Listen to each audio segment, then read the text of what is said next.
সম্প্রতি ৩২ কোটি টাকার ইস্যুতে গ্রেপ্তার সমন্বয়ক রাফি, দেশ ছেড়ে পালানো সার্জিস আলম শীর্ষক একটি ভিডিও সামাজিক যোগাযোগ মাধ্যমে প্রচার করা হয়েছে। অর্থাৎ দাবি করা হয়েছে আর্থিক কেলেঙ্কারির দায়ে বৈষম্য বিরোধী ছাত্র আন্দোলনের সহ সমন্বয়ক খান তালাত মাহমুদ রাফি গ্রেপ্তার হয়েছেন এবং জুলাই শহীদ স্মৃতি ফাউন্ডেশনের সাধারণ সম্পাদক ও জাতীয় নাগরিক কমিটির কেন্দ্রীয় মুখ্য সংগঠক সার্জিস আলম দেশ ছেড়ে পালিয়েছেন।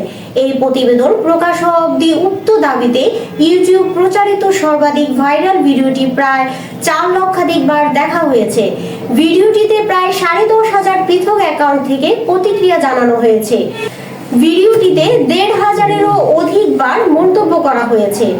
রিউমারাস কেনার টিমের অনুসন্ধানে জানা যায়, ভিডিওটিতে প্রচারিত 32 কোটি টাকার দায়ে গ্রেফতার হলো সমন্বয়ক রাফি, দেশ ছেড়ে পালালো সার্জিস শীর্ষক দাবিটি সঠিক নয়, বরং কোনো তথ্য প্রমাণ ছাড়াই আলোচিত দাবিটি প্রচার করা হচ্ছে।